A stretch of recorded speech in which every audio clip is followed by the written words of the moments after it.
सो अच्छा चलो, अब हमारे पास है, हमने स्टार्ट किया मोशन। और अब हम पहले हमने बात कर ली डिस्टेंस डिस्प्लेसमेंट की एंड डिस्प्लेसमेंट। ये आपको पता चल गया डिस्टेंस और डिस्प्लेसमेंट क्या है। साथ ही हमने बोला कि distance is the scalar quantity and displacement is the vector quantity, and what is the difference between the scalar and the vector quantity, ये भी हमें पता चल गया। जिसमें सिर्फ मैग्नीट्यूड होगा that is a scalar quantity, और वेक्टर में जिसमें मैग्नीट्यूड के साथ साथ डिस्टेंस भी होगी उसे हम वेक्टर क्वांटिटी कहते हैं, like the displacement.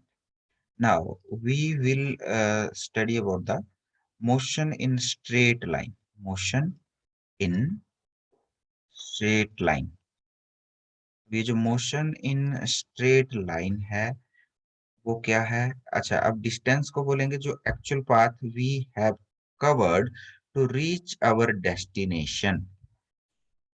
Starting point से लास्ट पॉइंट तक पहुंचने के लिए जो डिस्टेंस हमने ट्रेवल की है, जो पाथ हमने फॉलो किया है, दैट इज डिस्टेंस। जब हम स्ट्रेट लाइन की बात करेंगे तो स्ट्रेट लाइन में distance is equal to the displacement if we are moving in forward direction. Okay, तो जब starting point and final point की बात करेंगे तो distance and displacement both are equal. Okay, तो अब हम बात हम करते हैं कि if we have travelled from point A to point B, then how much time we took to reach our destination, how much time taken, then the that is known as, that depends on this time depends on the speed of an object। अगर वो ज्यादा speed से गया है तो कम time लगेगा, अगर कम speed से गया है तो ज्यादा टाइम लगेगा। दैट मीन्स जो स्पीड है वो टाइम के इनडायरेक्ट प्रोपोर्शन में होती है, टाइम टी। तो स्पीड इज इक्वल टू, कैसे कैलकुलेट करेंगे, the distance travelled by an object divided by the total time taken to travel this distance. Okay,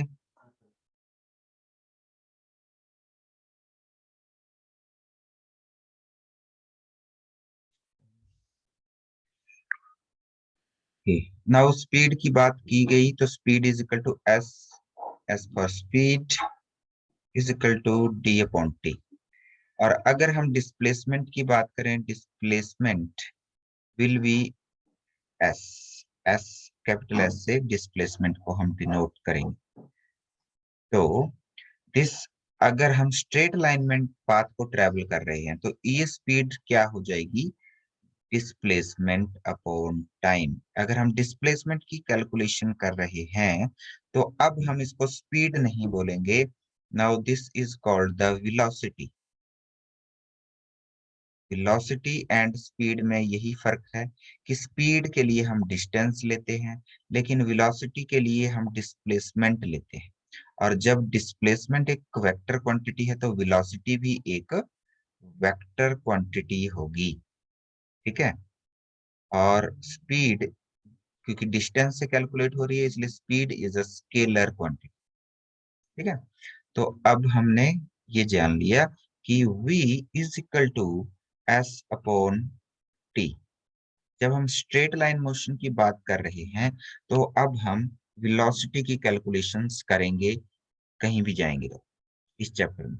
okay, सो अब जब कोई ऑब्जेक्ट स्टार्ट करता है मूव करना तो उसकी जो वेलोसिटी होती है हर जगह कांस्टेंट नहीं रह सकती, कहीं ना कहीं वो अपनी वेलोसिटी को चेंज करता है। ठीक है, तो चेंज अगर वेलोसिटी होती है that means velocity is non uniform. But in our daily life life में हम देखते हैं कि जो वेलोसिटी होती है वो जनरली नॉन यूनिफॉर्म ही रहती है। जैसे हमने यहाँ से स्टार्ट किया 10 किलोमीटर, 10 किलोमीटर पर आवर की स्पीड से हम चल रहे हैं, या 10 किलोमीटर पर आवर की वेलोसिटी से हम चल रहे हैं। थोड़ी दूर चलने के बाद वो स्पीड बढ़ जाती है, 20 किलोमीटर पर आवर हो जाती है, और बढ़ते बढ़ते इस तरह से मान लो 60 किलोमीटर पर आवर हो जाती है। कहीं आगे हमें स्लो डाउन करना पड़ता है, तो अब स्पीड 50, देन 40, देन 30, और जब हम रुक जाएंगे हो सकता है इसके बाद फिर बढ़ जाए, और एक पोजीशन पर आते आते वो स्पीड कम होकर ही रुकेगी। जब 0 किलोमीटर पर आवर की स्पीड होगी तो ऐसा तो नहीं होगा कि यहाँ पर वो 100 किलोमीटर पर आवर की स्पीड से चल रही थी और एकदम से वो वहीं पे 0 की स्पीड होगी उसकी।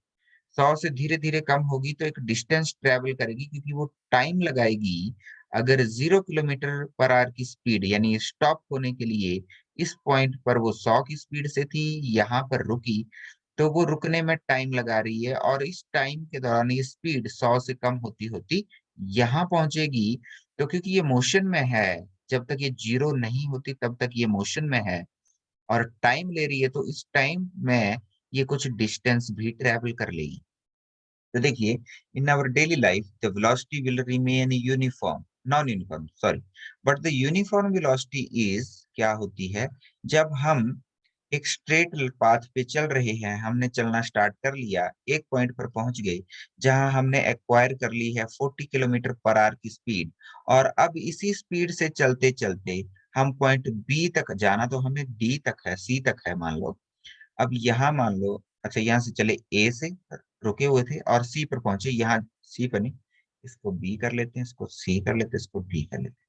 तो डी पर जाके फिर यहाँ पर स्टॉप हो गई, ब्रेक लगाई हमने, यहाँ पर से स्टार्ट की हमने गाड़ी। गाड़ी ऑब्जेक्ट ने यहाँ से चलना स्टार्ट किया, गाड़ी ने यहाँ से 10 किलोमीटर पर आवर की स्पीड हुई, 20 की हुई, 30 की हुई, अब 40 किलोमीटर की एक्वायर कर ली, और तब वो इस पोजीशन पर था, बी पोजीशन पर। यहाँ से आगे ना तो बढ़ी ना तो कम हुई स्पीड, 40 किलोमीटर पर आवर की स्पीड से कांस्टेंट चलता रहा वो सी पॉइंट तक। 40 किलोमीटर पर आवर, इसके आगे बढ़ गई या कम हो गई जो भी हुआ, और डी पे जाके स्टॉप हो गई। तो बी से सी पॉइंट तक हमने देखा कि इस गाड़ी की स्पीड जो है या वेलोसिटी जो है 40 किलोमीटर पर आवर की रहती है। Throughout this distance the speed did not change, the velocity did not change for this object. तो ये जो वेलोसिटी है from B to C, for this distance the object move with uniform velocity, uniform velocity from point B to point C। ठीक है, तो velocity uniform भी हो सकती है, नॉन यूनिफॉर्म भी हो सकती है, दोनों में डिफरेंस आपको पता चल गया। क्योंकि हम जनरल लाइफ की बात करेंगे तो वेलोसिटी कैसी होती है, ऑलवेज नॉन यूनिफॉर्म।